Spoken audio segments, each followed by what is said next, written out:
Bonjour tout le monde. Alors je vous retrouve dans la serre car aujourd'hui j'ai envie de vous parler semis puisque ça va bientôt être le démarrage des semis. Moi je pense que je vais les démarrer d'ici 15 jours et j'ai envie de vous faire partager mes petites astuces pour faire les semis pour pas cher.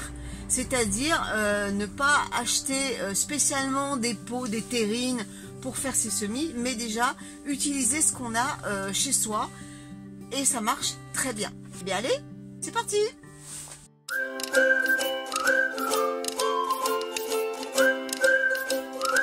Avant de faire le tour des magasins pour trouver votre bonheur, faites le tour de chez vous.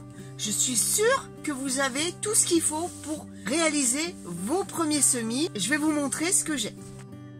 Alors déjà, pour commencer, tous les pots qu'on récupère, soit des plants qu'on a achetés, ou alors des plantes qu'on nous a offerts et qu'on a rempotés dans des pots plus grands, tous ces pots-là, on les récupère. Ça peut vraiment aider lors de repiquage, par exemple, des tomates quand elles sont à l'étroit dans leur godet, ou tout simplement pour semer, par exemple, du persil. Voilà, c'est très pratique. Ensuite, il y a tous les pots de yaourt, quels qu'ils soient. Il suffit de faire un trou et ça vous fait d'excellents pots pour semis ou repiquage. Également, dans la même gamme, il y a les faisselles. Alors, je prends pas la petite faisselle proprement dite où il y a tous les trous de tous les côtés. J'ai pas trouvé ça très... J'ai essayé, mais déjà dans le temps, ça ne dure pas.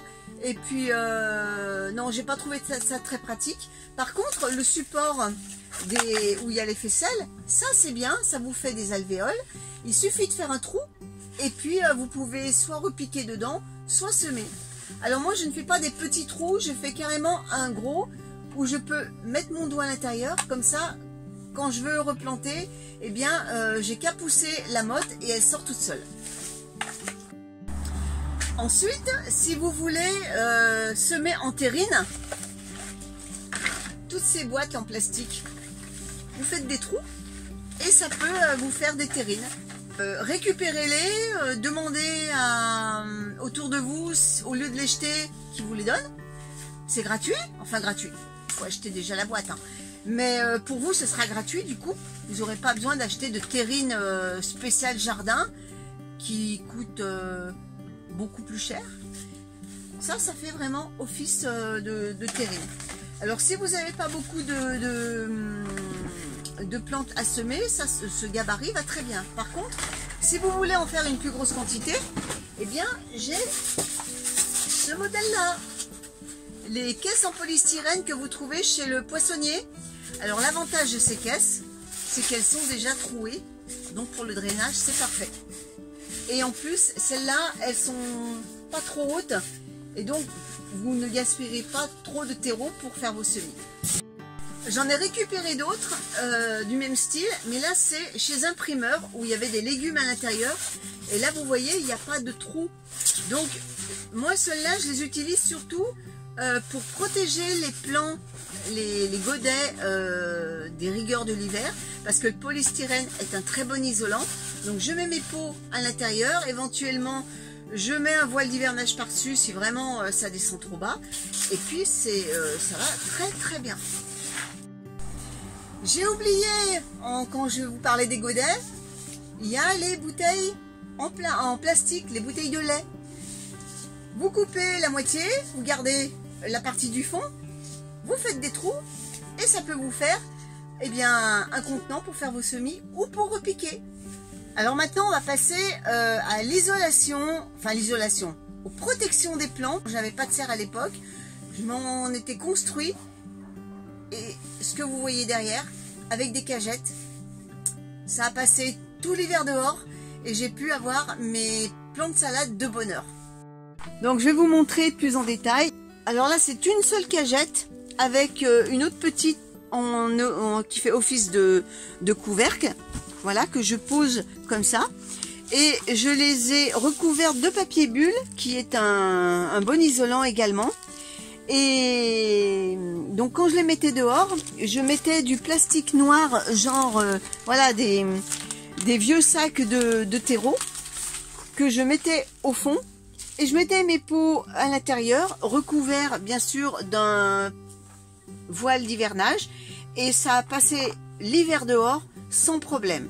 J'en ai un également beaucoup plus grand, je vais vous montrer ça. Voilà. Alors celle-là, vous voyez, j'ai un plastique noir qui est au fond. Celle-là, c'est pour les plantes beaucoup plus hautes, donc je les destinais aux poivrons ou aux tomates. Alors maintenant, je les utilise toujours, mais dans la serre, pour protéger les plantes plus frileuses, et ça fonctionne très bien. Si vous n'avez pas beaucoup de place et que vous n'avez pas beaucoup de plants à protéger, ce genre de choses là, ça peut très bien faire office de mini-serre. Voilà, ben je crois que j'ai fait le tour, hein. J'espère que cela vous aura donné des idées.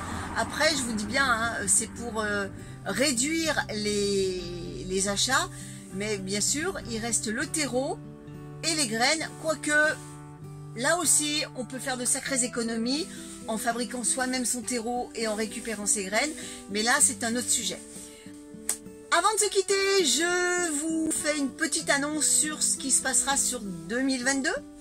Alors la chaîne Nature et Potager, au lieu d'avoir 2 vidéos par semaine, n'en aura plus qu'une, parce que j'ai créé une autre chaîne, La Bonne Cocotte, et ces recettes sortiront tous les mercredis.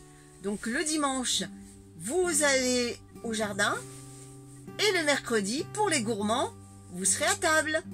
En attendant, eh bien, je vous souhaite une bonne journée à tous, et puis on se donne rendez-vous dimanche pour une prochaine vidéo. Salut tout le monde!